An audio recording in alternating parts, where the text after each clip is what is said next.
Hi everybody, welcome back to DayZ, and I have got some incredibly exciting news for people who on PC and console use DayZ Editor to create custom files, custom object spawners, and that is we can use the rather amazing bunker from Sakhal on Chernarus, and yes, it does work. So I've knocked together a quick build in order to kind of test this out and kind of show you here.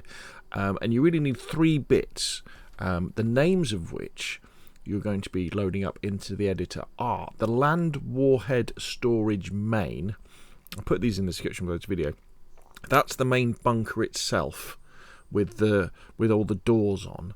And then you're going to need the PowerGeneratorStatic, and you're going to need the building that the power station goes in, the land warhead warhead storage power station, because that's the one that has the switches on the wall.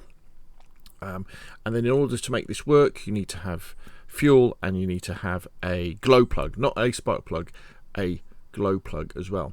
Now I will do in future, I'll do some other videos where we add in the map group pos and the map group proto, so that you can have loot spawn into this as well. But I've sort of been playing around with that, but I need to do some work on this. But I thought people would want to know the fact that they can actually use this, and it does work. The other thing you need to be very careful of as well is on Sakhal there is a special setting which means that if you log out inside the bunker because you're trapped, because a door's closed on you, when you log back in again, you'll log back in a save point. Okay. Now obviously when you put this on Chernarus Livonia and you haven't done that, and I'll do a tutorial when I've got all this sorted out how to do that, then people could well get trapped in the bunker. Well, I mean, it's the ultimate prison, isn't it? I mean, I'm not sure whether it's a bad thing or not. So anyway, I'll put those item names in the description of the video. So when you go to DayZ Editor, search for warhead, basically, and that will give you the warhead storage main and the warhead storage power station and the power generator. Okay, so let's dive back in and let's kind of show you how it works.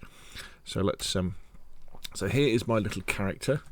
There we go. Now you'll notice that my character has got a head torch on because inside the bunker it is pitch black, so you need to have some form of light. And what's very exciting about this bunker is the fact that it's kind of self-contained, the fact that you have like a top level, then you have like a bottom level, then you have the doors, the kind of the locked areas off it. And the way it works is that there's like an airlock at the top with 2 doors that anybody can just go up to. You just go up to and you can open the outer one, sorry. That closes, then you can open the inner one, and you don't have to do anything special for that.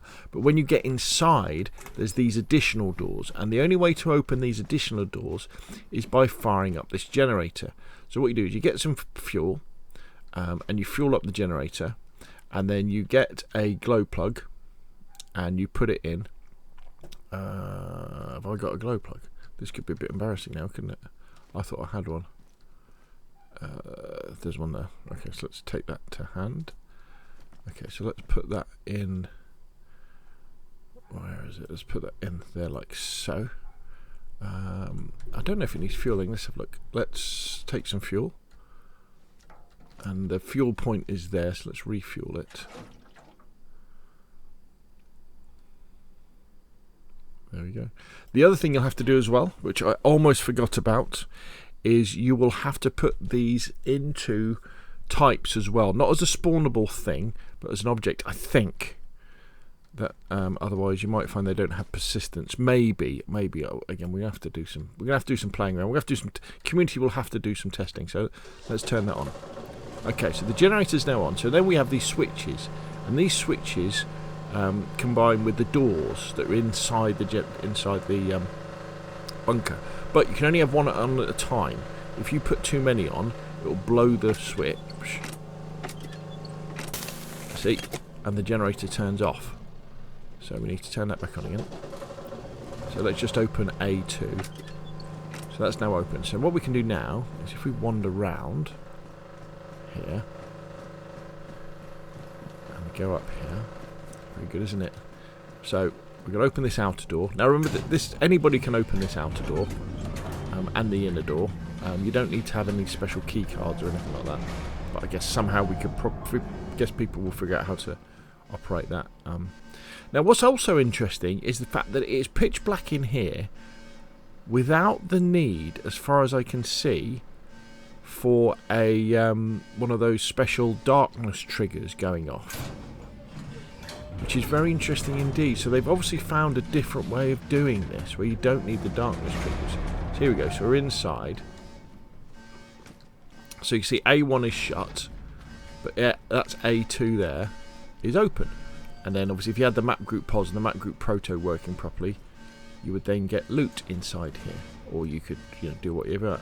And there's A2, there's A3, and there's A4. So the idea with this is that you're working as a team, and the other person, you go, right, okay, that's it, close A2, right, open A3, and you could go in, you could drag the loot out, put them in this atrium area, and then you could kind of climb up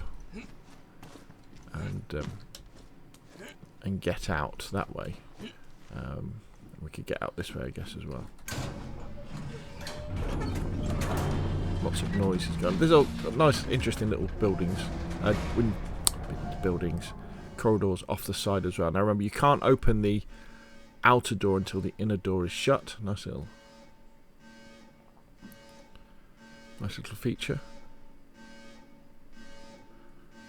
So we should be able to open this now. There we go. And you should be able to see how the trigger changes there, so it gets light. And out we come. Now, when you put these objects in, obviously it doesn't come with this ramp.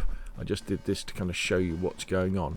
And although you might think, well, outside it looks a bit pants, doesn't it, with this big block? But yes, but the big advantage of this is that this is going to be a bunker that's much easier to use rather than the Livonia bunker that we've used. And I think if we can find a way, let's just go in this way. There we go, so you can kind of see a little bit better in the light.